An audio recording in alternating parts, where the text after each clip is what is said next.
সবকিছুই ছিল চূড়ান্ত, বাকি ছিল কেবল আনুষ্ঠানিক ঘোষণার। এবার সেটিও হয়ে গেল।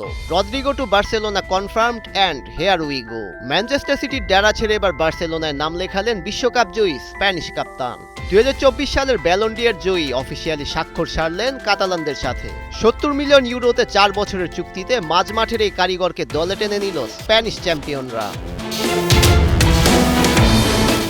ব্রিটিশ সংবাদ মাধ্যম বিবিসি গেল রবিবারই জানিয়ে দিয়েছিল, 6.5 কোটি পাউন্ড ট্রান্সফার ফিতে রদ্রিকে দলে ফেরাতে ম্যানচেস্টার সিটির সঙ্গে কাতালানদের সমঝোতায় পৌঁছানোর সেই কথা। আর এই স্টেটমেন্টের ঠিক 2 দিন পর স্পেনে পা রাখেন 30 বছর বয়সী এই তারকা ফুটবলার। বার্সেলোনার এল প্রাত বিমানবন্দরে নেমে তিনি জানান, কাতালোনিয়াদের হয়ে খেলতে পারাটা একটা স্বপ্নের মতো। লাল নীল জার্সিতে চ্যাম্পিয়ন্স লিগ সহ আরও শিরোপা জয়ের লক্ষ্যের গল্প তিনি জানিয়েছেন। রদ্রিকে দলে ফেরানোর চেষ্টাকেও বলা যেতে পারে আরেক এল ক্লাসিকো, যে নাটকে ভালোই লড়েছে চিরপ্রতিদ্বন্দ্বীরা। তবে শেষ পর্যন্ত রিয়াল মাদ্রিদকে পেছনে ফেলে এই লড়াইয়ে সাকসেসফুল হয়েছে বার্সেলোনা। আর তাই চুক্তি স্বাক্ষরের পর রদ্রি জানান, কাতালান ক্লাবটি ছিল তার চয়েস লিস্টের প্রথমে। তবে সাবেক ক্লাব ম্যানচেস্টার সিটির প্রতি কৃতজ্ঞতা প্রকাশ করতে তিনি একদমই ভুলেননি। এয়ারপোর্টে নেমে সাংবাদিকদের তিনি জানান, ক্যারিয়ারের নতুন অধ্যায়ে পৌঁছাতে পেরে তিনি ভীষণ খুশি। সিদ্ধান্তটি কঠিন মনে হলেও ম্যান সিটির কোঅপারেশনের কথা তিনি স্বীকার করেন, যারা তার জার্নিকে আরও সহজ করে দিয়েছে। স্কাই ব্লুদের প্রতি তার গভীর ভালোবাসার কথাও তিনি জানান, যেখানে সূচনা ক্যারিয়ারের টার্নিং পয়েন্ট।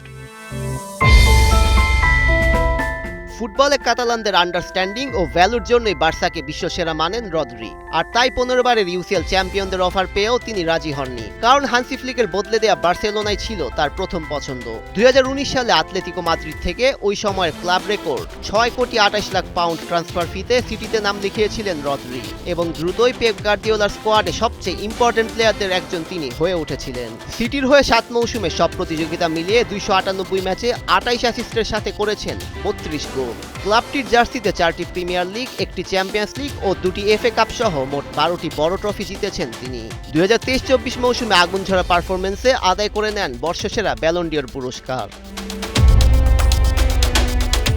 হাঁটুর গুরুতর ইনজুরিতে পড়ে 2024-25 মৌসুম এবং হ্যামস্ট্রিং সমস্যায় গত সিজনেও অনেকটা লম্বা সময় মাঠের বাইরে ছিলেন রদ্রি। তবে সব সমস্যাকে পেছনে ফেলে 2026 বিশ্বকাপে সেরা ফর্মে আবির্ভূত হন তিনি এবং স্পেনের ওয়ার্ল্ড কাপ জয়ে প্লে করেন ভাইটাল রোল। পুরো আসরে লা রোহাদের নেতৃত্ব দেওয়ার পাশাপাশি একাই সামলান মাঝমাঠের গুরু দায়িত্ব আর বাগিয়ে নেন গোল্ডেন বল। অবশ্য বিশ্বকাপের পর রদ্রির পিঠে ছোট একটি অস্ত্রোপচার হয়, তাই বার্সার জার্সিতে হয়তো মৌসুমের শুরুর ম্যাচগুলোতে তাকে মাঠে নাও দেখা যেতে পারে।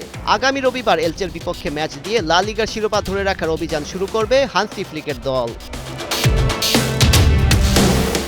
রদ্রির চুক্তিতে সাবেক ফুটবলারদের মুখেও শোনা গিয়েছে জয়গান। বার্সেলোনার কিংবদন্তি ডিফেন্ডার কার্লোস পুয়োল এই ডিলে ভীষণ খুশি। তিনি জানিয়েছেন, বর্তমানে রদ্রি হচ্ছেন বিশ্বের সেরা মিডফিল্ডার, যার আগমনে বার্সা শিবিরে এসেছে পজিটিভ ইম্প্যাক্টের ছোঁয়া। তিনি স্মরণ করিয়ে দেন বিশ্বকাপের সময় যেভাবে রদ্রির খেলা দেখে তার ভক্ত হয়েছেন। 48 বছর বয়সী সাবেক এই ডিফেন্ডার আরও জানান, যে কোনো টিমের সাথে খুব সহজেই নিজেকে মানিয়ে নিতে পারেন রদ্রি। গার্দিওলার অধীনে ম্যান সিটিতে খেলে তিনি তা অলরেডি প্রমাণ করেছেন। তাই 30 বছর বয়সী এই স্প্যানিশ মিডফিল্ডারের সংযোজনে বার্সা মিডফিল্ডারও শক্তিশালী হয়ে উঠবে বলে মনে করছেন কার্লোস পুয়োল। বার্সা শিবিরে রদ্রির অন্তর্ভুক্তি মাঝমাঠকে আরও ক্রিয়েটিভ ও ব্যালেন্সড করে তুলবে, এতে কোনো সন্দেহ নেই। তবে হান্সি ফ্লিকের ট্যাকটিক্সে বিশ্বকাপ জয়ী মিডফিল্ডার ইনজুরি কতটা এড়িয়ে চলতে পারেন সেই ধোঁয়াশা কিন্তু থেকেই যায়। সৈয়দ রেজান রহমান, 71।